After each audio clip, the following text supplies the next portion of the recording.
Astro S Ajmera. आज बहुत महत्वपूर्ण ज्योतिषीय विषय पर चर्चा करने के लिए मैं बैठा हूँ। क्या होगा यदि मांगलिक बिना मांगलिक से विवाह करे? यह प्रश्न कई युवाओं को, कई परिवारों के मन में उठता रहता है, क्योंकि विवाह जीवन का एक अहम फैसला है। ज्योतिष शास्त्र में मांगलिक दोषों को मंगल ग्रह की विशेष स्थिति से जोड़ा जाता है। तो आइए दोस्तों, इस विषय पर विस्तार से समझते हैं। सबसे पहले हमें ये मालूम हो कि मांगलिक दोष क्या है। तो मांगलिक दोष क्या है कि जन्म कुंडली में यदि मंगल ग्रह लग्न से पहले, चौथे, सातवें, आठवें और 12वें भाव में स्थित होता है तो व्यक्ति को मांगलिक माना जाता है। यह दोष मुख्य रूप से वैवाहिक जीवन को प्रभावित करता है। ज्योतिष के अनुसार मांगलिक ग्रह एक उग्र ग्रह है, जो कि ऊर्जा, साहस और संघर्ष का प्रतीक होता है। यदि एक मांगलिक व्यक्ति का विवाह गैर मांगलिक से होता है तो यह असंतुलन पैदा कर सकता है। परिणाम स्वरूप वैवाहिक जीवन में कलह होगा, तनाव होगी, स्वास्थ्य समस्या होगी, यहाँ तक कि अलगाव की स्थिति भी आ जाती है, ऐसी संभावना हो जाती है। तो दोस्तों, पारंपरिक ज्योतिष में माना जाता है कि मांगलिक का मांगलिक से ही विवाह उचित होता है, क्योंकि दोनों की ऊर्जा समान, एक जैसी होगी। लेकिन यदि ऐसा ना हो तो क्या होगा?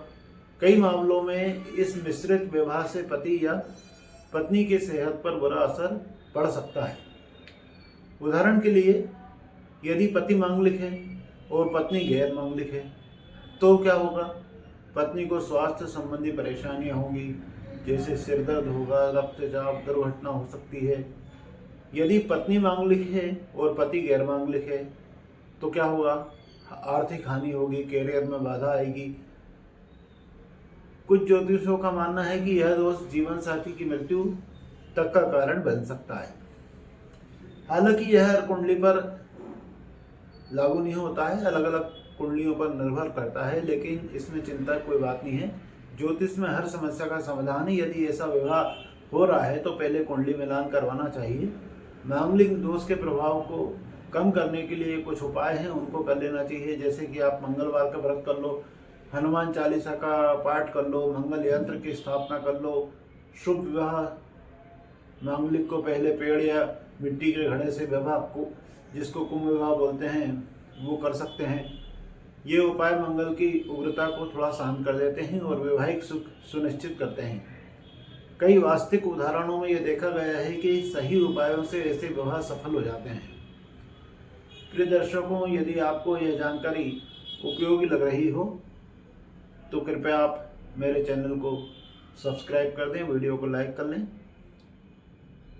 मैं आपके लिए ऐसी जानकारी लेके आता रहता हूं। आप मुझे फॉलो करेंगे और बेल आइकन दबाएंगे तो मैं आपके लिए, आपको जानकारी हो जाएगी ऐसा कोई वीडियो डालूंगा तो। आप अपनी समस्या भी मुझसे साझा कर सकते हैं। कमेंट में आप अपना जन्म का विवरण, जन्म तिथि, समय, स्थान लिख दें तो मैं एस्ट्रो एस अजमेरा आपकी समस्या का समाधान फ्री में करूंगा। अगर आप कमेंट में लिख के देंगे तो मैं आपको फ्री में समस्या का समाधान करूंगा। गोपनीयता का आपका पूरा ध्यान रखा जाएगा। तो दोस्तों, अब आगे बढ़ते हैं। मांगलिक दोष की तीव्रता कुंडली के अन्य ग्रहों पर भी निर्भर करती है। यदि गुरु या शनि जैसे शुभ ग्रह मजबूत हों तो दोष का प्रभाव कम हो जाता है। आधुनिक ज्योतिष में कई विशेषज्ञ इस दोष को ज्यादा नहीं मानते हैं, लेकिन सावधानी बरतना होगा। हमेशा उसके लिए बेहतर होता है समाधि रखना, सावधानी। याद रखें, ज्योतिष भाग्य का आईना है, लेकिन कर्म प्रधान है। सकारात्मक सोच और उपायों से सब संभव हो जाता है। अंत में दोस्तों, यदि आप जैन ज्योतिष विधि से उपाय चाहते हैं तो जैन धर्म अनुसार मैं आपको उपाय दूंगा। जन्म कुंडली का विश्लेषण करके एवं परामर्श हेतु आप संपर्क कर सकते हैं। मैं एस्ट्रो एस अजमेरा हूँ, जन कल्याण ज्योतिष केंद्र से। मेरा नंबर ये चल रहा है ऊपर। धन्यवाद दोस्तों, मिलेंगे।